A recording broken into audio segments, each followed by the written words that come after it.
Daniela! Anong oras na? Bakit hindi mo pa naalis ang likabok sa bintana? Sigaw ni Aling Felisa habang dumadagundong ang takong niya sa marmol na sahig. Paumanhin po, Aling Felisa. Ako na po. Sagot ni Danny habang mabilis na pinupunasan ang bintana gamit ang basang-basahan. Nanginginig ang kamay niya, hindi dahil sa lamig kundi dahil sa takot. Isa pa lamang ito sa marami pang pagalit na sigaw na inaasahan niyang matanggap sa buong araw. Mula sa kusina, dumating si Gwen. Nakasuot ito ng mamahaling damit, may hawak na cellphone at puno ng lipstick ang labi. Tinignan si Danny mula ulo hanggang paa. Ew! Para kang daga sa ilalim ng mesa. Huwag mo nga hipuin yung mamahaling face ni Mama. Mahal yan, hindi para sa hampas lupa na kagaya mo. Napalunok si Danny. Pasensya na po, Ma'am Gwen. Araw-araw, ganito ang eksena sa bahay ng mga Romero. Para kay Danny, ang bawat segundo sa bahay na yon ay isang martiryo. Simula nang mamatay ang lola niyang nagpalaki sa kanya, wala na siyang ibang matakbuhan. Tinanggap niya ang trabaho bilang kasambahay sa pamilya Romero para lang may pangkain at matirhan. Ngunit hindi lang siya basta katulong. Siya ang pinakamababa sa lahat ng mababa para kay Felisa at Gwen. Kahit kaunting pagkakamali ay sapat na upang ipahiya siya o pagbantaan ng pagpapaalis. Huwag mong kalimutan linisin ang banyo Amoy mahirap na eh. Parang ikaw. Buwelas ni Gwen habang umuupo sa sofa. Nakataas ang paa at nanonood ng TV. Nga pala, bumili ka rin ng facial tissue. Huwag yung mumurahin Mas gusto ko yung imported. Gamitin mo na yung ipon mo. Ipon? Tanong ni Danny sa sarili. Paano naman ako makakaipon kung araw-araw akong binabarat sa sweldo at pinapakain lang kung kailan nila gusto? Tahimik lang si Danny. Kadalasan, tinitiis niya ang lahat. Hindi dahil sa pagiging mahina, kundi dahil may pangarap siyang kumapit. Gusto niyang makaalis sa mundong puno ng pang-aalipusta.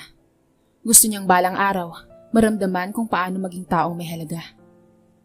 Habang nagwawalis siya sa likod ng bahay, napansin niya ang lumang bodega na matagal nang hindi binubuksan. Inalok niya si Aling Felisa na lilinisin ito at agad itong pumayag. Sabay sabing, "Abay, bahala ka sa buhay mo. Baka nga may daga pa dyan eh." Pagbukas ni Danny ng bodega, agad siyang nabalot ng alikabok at amoy amag. Nagsimula siyang magwalis, ngunit sa ilalim ng lumang mesa, may nakita siyang kahon na nakabalot ng tela. Pinagpag niya ito at binuksan. Isang makapal na sulat ang nakasulat doon. Ilang lumang larawan at isang dokumentong may nakasulat na Salazar Group of Companies, Confidential Hair Documents. Napakunot noo siya. Salazar? Hindi ba't yun ang apelyido ng lolo ko? Hindi niya alam, pero ang kahon na yun ang magbabago sa takbo ng buhay niya. Mula sa pagiging alipin, patungo sa isang nakamamanghang kapalaran. Tahimik na inilabas ni Danny ang kahon mula sa bodega at dinala ito sa kanyang maliit na silid sa likod ng bahay. Mayroong mga tumatagas na tubig mula sa kisame at sira-sira na ang dingding. Pero yun lang ang kaisa-isang lugar na makakapagbigay sa kanya ng kaunting katahimikan. Marahang binuklat ni Danny ang mga laman ng kahon. Sa ibabaw, merong isang sulat na dilaw na ang papel. Halatang ilang taon lang nakaimbak ito. Sa sulat, nakalagay ang pangalang Ernesto Salazar. Isang pangalan na matagal nang iniiwasang banggitin ng kanyang yumaong lola. Para sa aking pinakamamahal na apo, Daniela Salazar. Kung sakaling matagpuan mo ito, ibig sabihin ay hindi na ako nabigyan ng pagkakataong hanapin ka. Ngunit tandaan mong hindi kita nakalimutan. Isa kang Salazar, tagapagmana ng lahat ng pinaghirapan ko. Napahawak si Danny sa dibdib. Apo? Tagapagmana?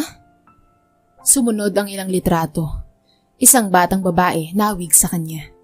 Karga ng isang matandang lalaki na may suot na itim na Amerikana at may makapal na salamin. Isang larawan naman ang nagpapakita sa parehong lalaki sa harap ng isang gusali. Salazar Group of Companies. Sa likod ng larawan, may nakasulat na, "Para sa aking apo. Isang araw ay mapapasayo rin ito." Sumunod na binasa ni Danny ang dokumentong nakafolder. legal papers, notaryo, at testamento. Ipinangalan sa isang Daniela S. Salazar ang ilang porsyento ng shares sa kumpanyang Salazar Group. Nakalista rin doon ang pangalan ng abogadong dapat lapitan niya, Attorney Javier Cruz. Hindi makapaniwala si Danny. Para bang ang mundo niya ay biglang huminto. Si Danny na araw-araw ay binubulyawan, inaalipusta, at pinapalayas mula sa sariling silid, ay may posibilidad palang may-ari ng isang malaking negosyo. Pero sa kabila ng kagulat-gulat na tuklas, pumasok pa rin ang takot sa kanyang puso. Paano kung peki ito? Paano kung hindi ito totoo? Bulong niya sa sarili. At kung totoo man, dapat bang paniwalaan agad? Wala akong pera. Wala akong kakampi. Kinabukasan, habang pinapainit niya ang pagkain ni Gwen, hindi mapigilan ni Danny ang mag-isip. Pinanood niya si Gwen na pabirong pinandidirian ang kanyang nilutong sinangag. Amoy mahirap talaga kapag ikaw ang nagluto. Tumawa si Aling Felisa. Dapat yata palitan na natin yan eh. Nakakaya na sa mga bisita. Ang baho-baho pa ng damit. Ay, Diyos ko. Hindi na nakapagsalita si Danny. Pero sa kanyang puso, may umuusbong na apoy. Hindi ito galit, kundi pag-asa. Gabi na. Tahimik ang lahat. Habang tulog na sina Felisa at Gwen, muling binuklat ni Danny ang sulat. Nakasaad din doon ang address ng law firm kung saan nagtatrabaho si Attorney Javier Cruz. Kinabukasan, sa unang pagkakataon, sa matagal na panahon, nagpasya siyang lumabas, hindi bilang utusan, kundi bilang taong may karapatang alamin ang katotohanan. Bago siya umalis, isang bulong ang sinabi niya sa sarili niya. Kung totoo man ito, hindi na nila ako muli pang matatapakan.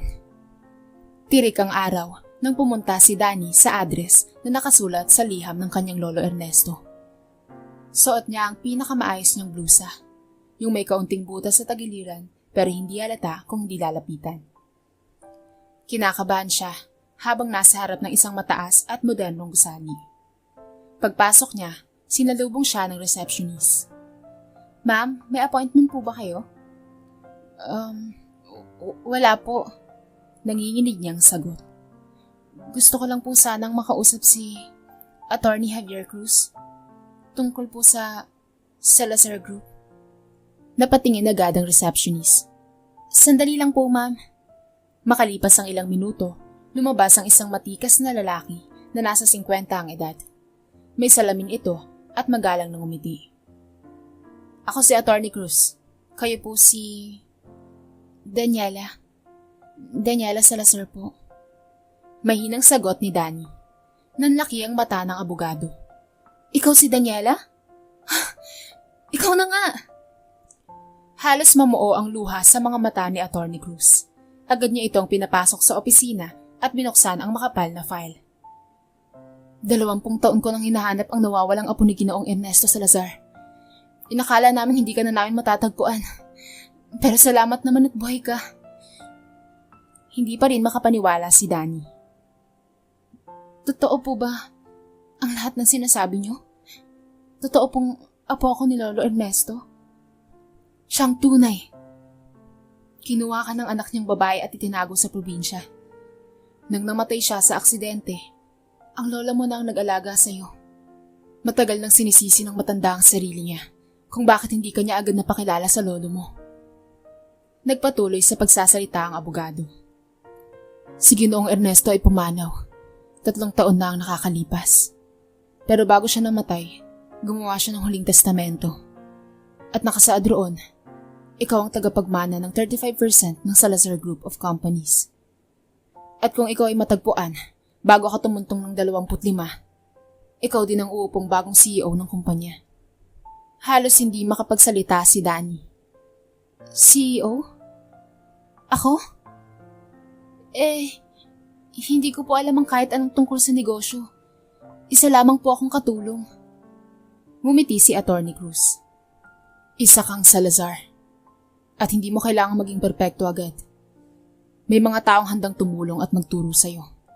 Ang importante, magkaroon ka ng puso at malinaw na meron ka nun. Napaluha si Danny. Hindi niya inaasahang may taong magpapakita sa kanya ng respeto, higit lalo ng pagtanggap. Pwede po bang wag mo na nilang malaman? Tanong ni Danny. Hindi pa po kasi ako handa. Gusto ko pong malaman muna kung sino talaga sila at kung paano nila tinatrato yung mga taong katulad ko bago ko sabihin ng totoo. Muling tumango si Atty. Cruz. Nasa iyong desisyon, Iha. Pero tandaan mo, hindi ka naalipin. Isa kang Salazar. At hindi mo na kailangang magpakumbaba sa harap ng mga mapangmata. Pagbalik ni Danny sa bahay ng mga Romero, ay tahimik lamang siya. Sa kanyang bag nakatago ang mga dokumento, katotohanang nagbabago sa lahat. Pero sa kabila ng balitang siya ang tagapagmana ng isang malaking kumpanya, pinili niyang manatili sa tahanang yun. Kahit ilang araw pa. Gusto niyang makita kung hanggang saan ang kayang gawin ng mga taong nangaalipin sa kanya. At saan ka na naman ang galing, ha? Tanong ni Aling Felisa, habang hinahalo ang tsokolating iniinom. Kung saan-saan ka nalang gumagala. Akala mo may karapatan kang magliwaliw. Bibili lang po sana ako ng sabon. Palusot ni Danny, sabay iwas ng tingin. Huwag kang sumagot-sagot sa akin, ha? Ngayong gabi, linisin mo yung banyo. Laban mo yung bedsheets at isama mo na yung carpet. At pakintabin mo yung sapatos ni Gwen. May date daw siya mamaya. Opo, Aling Felisa. Maya-maya pa, dumating si Gwen. Hawak-hawak ang cellphone habang sinisigawan si Danny. Oh, nasa na yung dress ko? Hindi mo pa ba nilalabhan? Ano kasi, hindi pa. Ay, alam mo, pabigat ka talaga dito no? Hindi umimik si Danny. Tahimik siyang nagtungo sa labahan. Pero sa loob-loob niya, may bumubulong na, kung alam niya lang kung sino talaga ako. Pagdating ng gabi, pinatawag siya ni Felisa. Hindi ka makakatulog sa silid mo ngayon. Gagamitin ng mga bisita ang guest room. Matulog ka na lang muna sa laundry area. Napayuko si Danny. Opo. Habang nasa sulok siya ng malamig na laundry area, iniisip niya ang lahat. Ang kabutihan ng lola niya, ang hirap ng buhay, at ang mga taong ginagawang basura ang dangal ng iba. Sa kanyang mga kamay, hawak niya ang lumang sulat ng kanyang lolo. Basa na ito sa luha. Kung sakaling matagpuan mo ito, tandaan mong hindi kita nakalimutan. Todo. Bulong niya. Handa na po ako. Kinabukasan, maagang umalis si Danny upang makipagkita muli kay Atty. Cruz. Nakasuot siya ng simpleng damit, pero may determinasyon na sa kanyang hakbang. Gusto ko na pong simulan. Ani Danny. Tama na ang pananahimik. Hindi ko man gusto ang paghihigante, pero gusto ko pong ipaglaban ang sarili kong dangal. Panahon na po. Tumango ang abogado. May plano ako. Ang Salazar Group ay interesado sa pag-aari ng boutique na pinapatakbo ng mga Romero.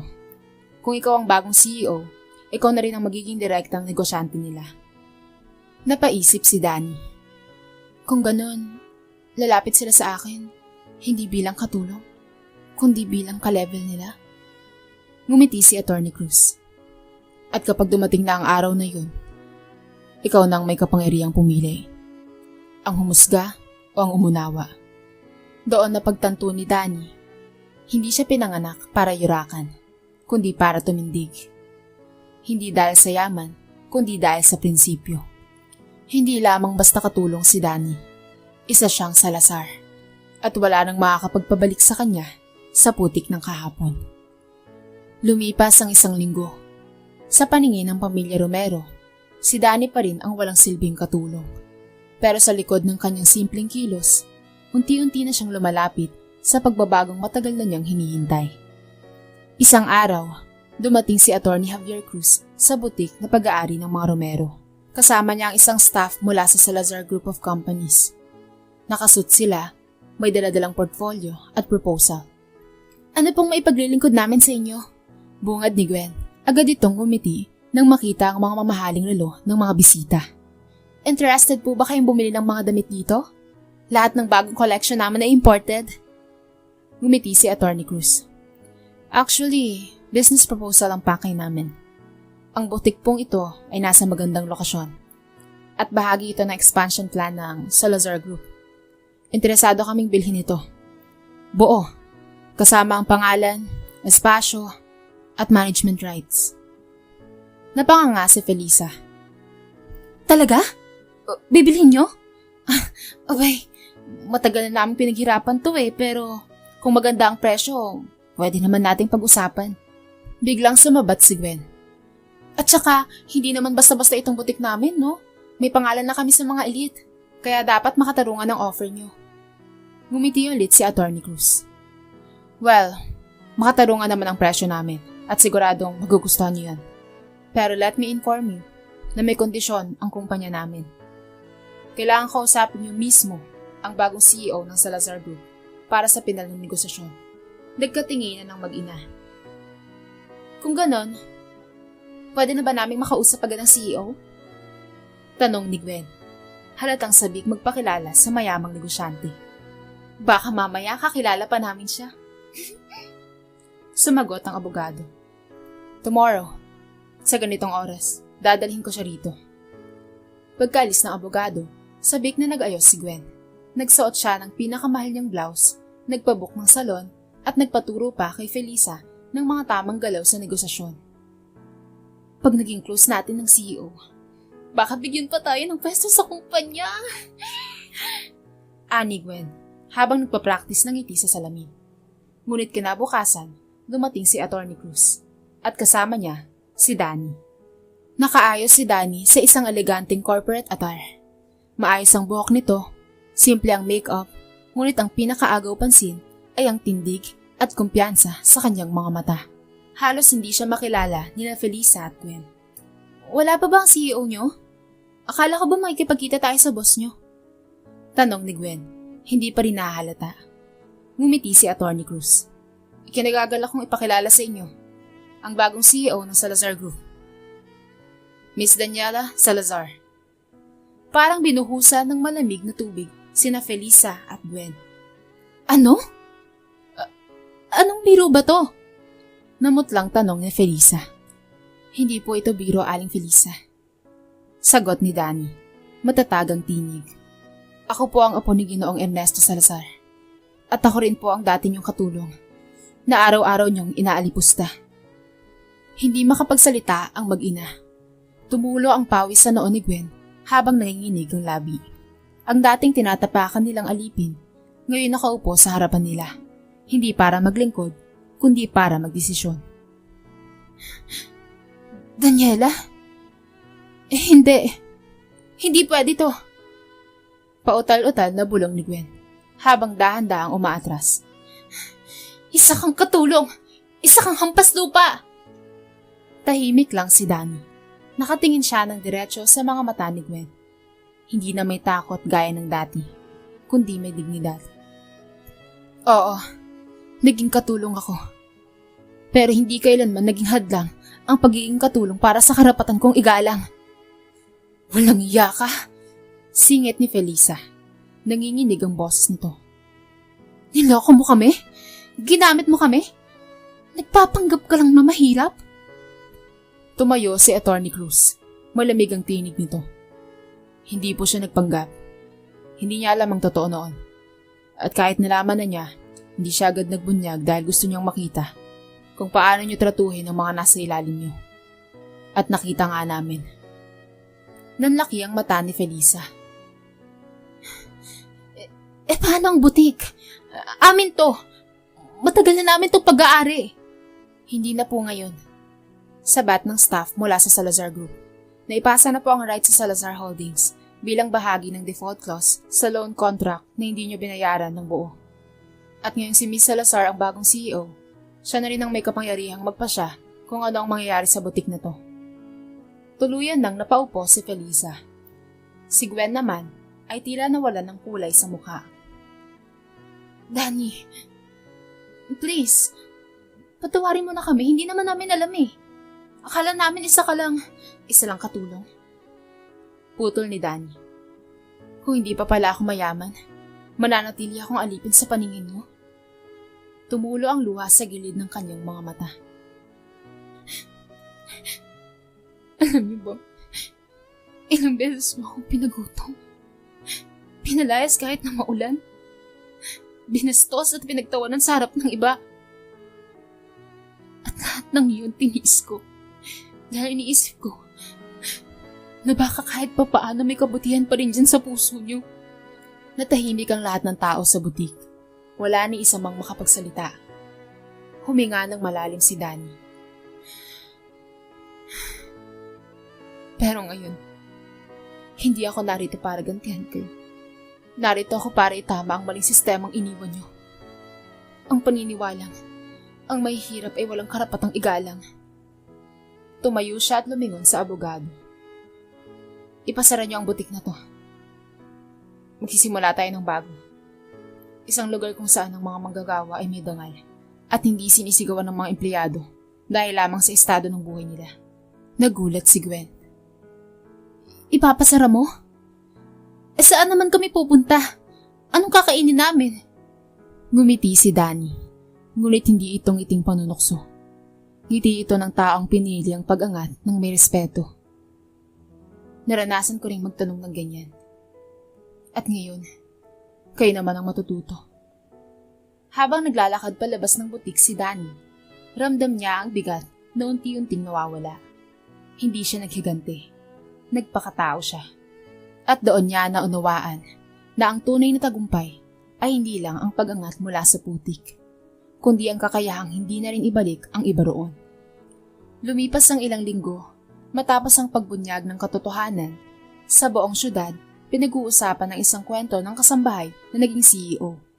Si Daniela Salazar na minsang tinatawag na Danny ng pamilya Romero ay ngayon bukang bibig na sa mundo ng negosyo. Ngunit sa kabila ng atensyon, nanatiling simple ang kanyang pamumuhay. Wala pa ring alahas sa katawan at walang mamahaling sasakyan. Ang pinagkaiba lang, sa bawat hakbang niya, ramdam ang respeto. Hindi dahil sa yaman, kundi dahil sa kabutihang asal.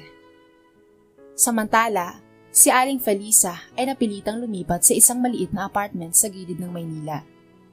Halos wala na siyang pera at ang kanyang mga dating kaibigan ay umiwas na sa kanya matapos mawala ang butik. Si Gwen naman ay pansamantalang nagtatrabaho sa isang call center pero hindi matanggap ang pagbagsak nila. Isang araw, nakita silang muli ng hindi inaasahan sa isang libreng seminar na inorganisa ni Danny para sa mga kababaihang nais magsimula ng negosyo. Nakaupo sa likod si Felisa. Nakakap at salamin ito. Halatang ayaw makilala.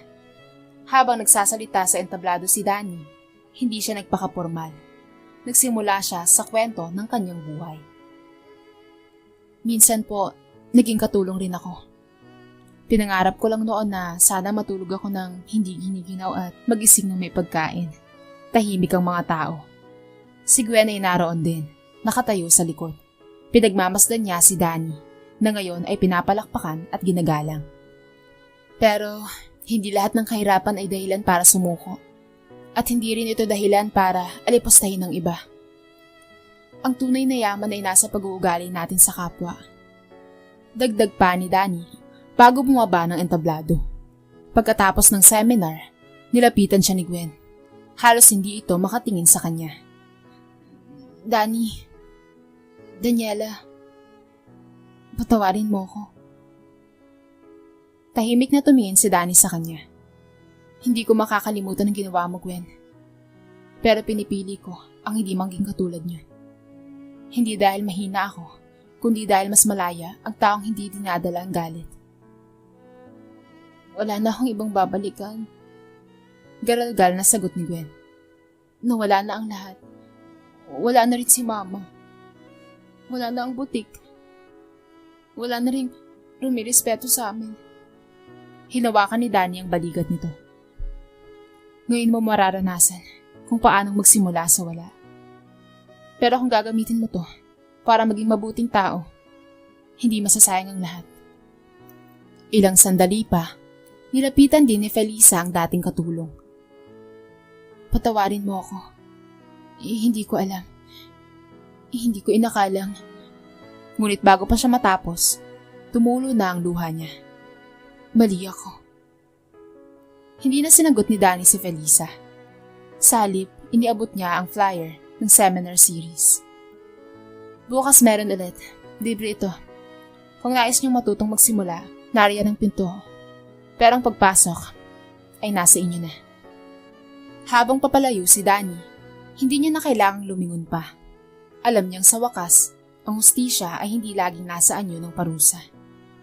Minsan, ito ay nasa anyo ng leksyon at pagbabagong hindi binibili ng pera.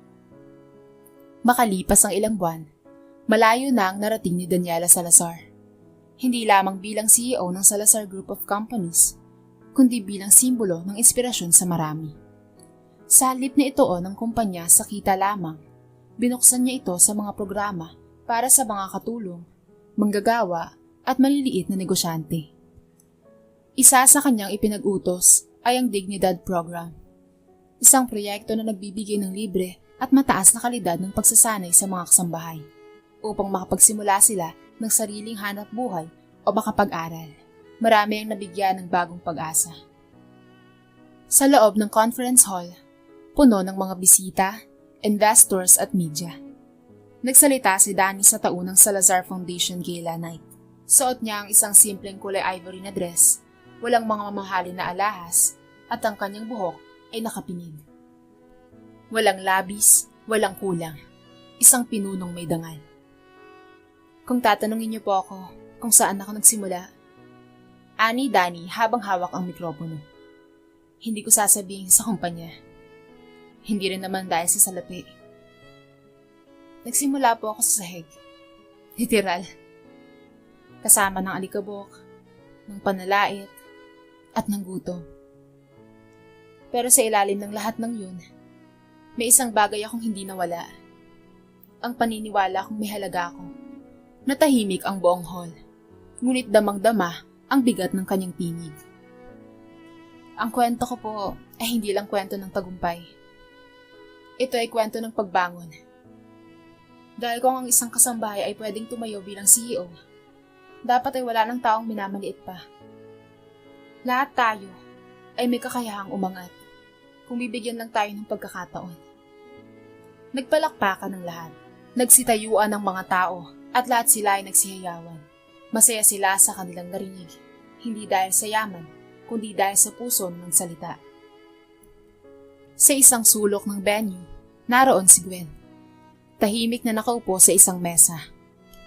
Isa na ring volunteer ng Dignidad Program. Unti-unti, tinutupad niya ang pangakong magbabago siya. Sa tabi niya ay naroon si Aling Felisa na ngayon ay tumutulong bilang tagapagluto sa mga libreng feeding program ng foundation. Simple ang naging buhay nila, pero mas tahimik at may respeto.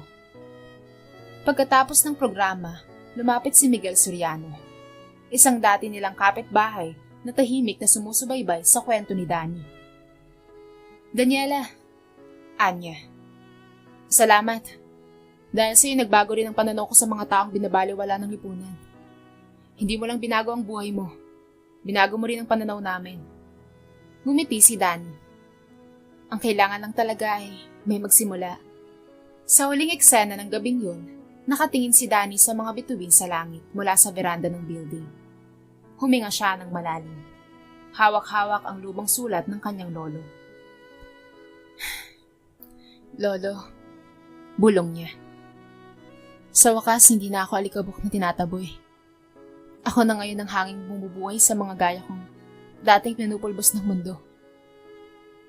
At sa likod ng alikabok ng kanyang kahapon, nagniningning ang isang bagong kinabukasan. Hindi lamang para sa kanya, kundi para sa lahat ng minsang itinuring na wala. Isang taon matapos ang pag-upo ni Danny bilang CEO ng Salazar Group, binisita niya ang maliit na bahay na dating tinutulayan niya sa Pamilya Romero. Wala na roon ang mga luma at sira-sirang gamit. Wala na rin ang lumang laundry area kung saan siya minsang natulog sa malamig na sahig. Ang tanging na natili na lamang roon ay ang alaala ng kahapon. Sa kanyang kamay, hawak niya ang parehong kahon na unang nagbunyag ng kanyang pagkatao. Ipinaayos niya ito, pinalagyan ng salamin at inilagay sa bagong Dignidad Hall. Isang pasilidad na itinatag niya para sa mga nais magsimulang muli. Doon, makikita ang larawan ng kanyang lolo. Ang sulat, at isang maliit na plakang may nakasulat na ang tunay na yaman ay hindi nasusukat sa laman ng bulsa, kundi sa tibay ng puso.